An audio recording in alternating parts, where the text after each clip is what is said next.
យើងមាន consum ប៉ុណ្នេះ consum n ប៉ុណ្នេះអញ្ចឹងយើងកណនីវាបែបម៉េចជំរាបសួរមេដាបេដាសាក៏ដូចជាសួស្តីទៅកាន់បងប្អូនសិស្សនិស្សិតទាំងអស់គ្នាអញ្ចឹងនេះអ្នកគ្រូលើកលំហាត់គណិតវិទ្យាថ្នាក់ទី10ដែរទេអញ្ចឹងយើងមើលលំហាត់នេះគឺគេឲ្យយើងកណនី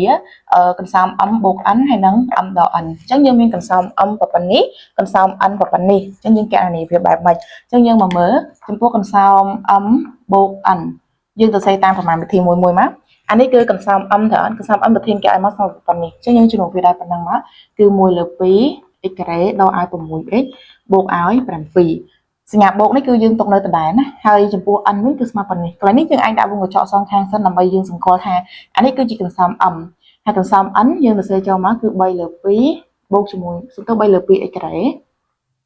បូកជាមួយនឹង 5x ហើយដកនឹង4អញ្ចឹងបន្ទាប់ពីយើងបានប៉ុណ្ណឹងហើយដោយសារតែនៅខាងមុខវានេះសុទ្ធតែសញ្ញាបូកដូចគ្នាទេអញ្ចឹងយើងមិនបាច់ចាំគុណសញ្ញាទេយើងសរសេរខាងក្នុងនេះចូលវិញប៉ុន្តែមិនបាច់សរសេរវងកញ្ចក់ទៀតទេអញ្ចឹង1លើ2x ការ៉េដកឲ្យ 6x បូកឲ្យ 7អានេះសរសេរចូលដូចគ្នា3លើ2x ការ៉េបូកជាមួយនឹង 5x ដកឲ្យ4អញ្ចឹងយើងចូលដល់ការកណនីបន្តទៀត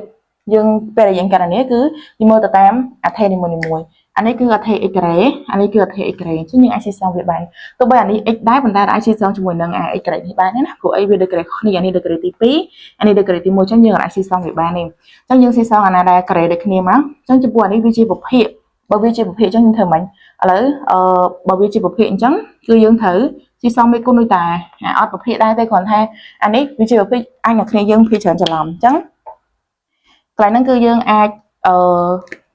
យកមេគុណវានេះអានេះគឺមេគុណ1លើ2អានេះគឺមេគុណ3លើ2យើងដាក់អញ្ចេះ x ការ៉េអញ្ចេះអញ្ចឹងអានេះចំពោះប្រមាណវិធីបូកប្រភេទដែលមានភាពបែងដូចគ្នាយើងធ្វើម៉េចគឺយើងរក្សាភាពបែង2នឹងនៅដដែលហើយយកភាគយកបូកភាគយកអញ្ចឹង1បូក3បាន4អានេះគឺ x ការ៉េអញ្ចឹងណាអញ្ចឹង2ចែក4បាន2អញ្ចឹងកន្លែងនេះគឺបាន2ពី x ការ៉េអញ្ចឹងកន្លែងនេះអ្នកគ្រូដាក់ចម្លើយយកតែម្ដងណាប៉ុន្តែសម្រាប់គឺនៅខាងក្រោមនេះអញ្ចឹង1លើ 2x ការ៉េបូកជាមួយនឹង3លើ 2x ការ៉េនេះវាអាចទៅសេទៅជា2ដង x ការ៉េ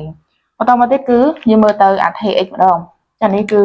អត្ថេ x អានេះគឺអត្ថេ x អញ្ចឹងយើងរក្សាអត្ថេ x នឹងនៅដដែលប៉ុន្តែយើងស៊ីសងមេគុណរបស់វាយើងមានដក6បូក5អញ្ចឹងដក6បូក5គឺសល់ដក1ទៅអត់អញ្ចឹងគឺបានដក1x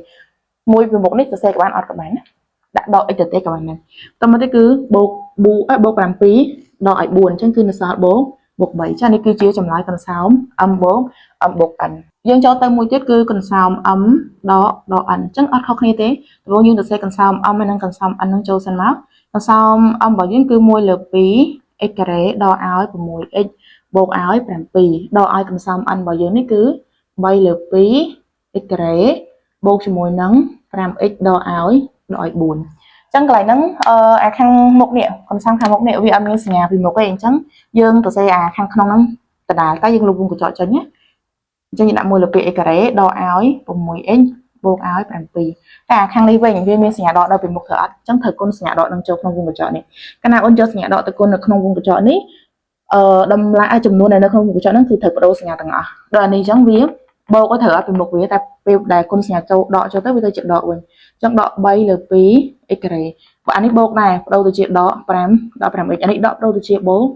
ក4អញ្ចឹងពេលយើងបានប៉ុណ្ណឹងហើយយើងស៊ីសងដូចហ្នឹងមកកន្លែងនេះ x ការ៉េស៊ីសងជាមួយនឹង x ការ៉េអញ្ចឹងយើងឃើញមេគុណរបស់វាពេលនេះគឺមិនមែនបូកដូចមុនទេណា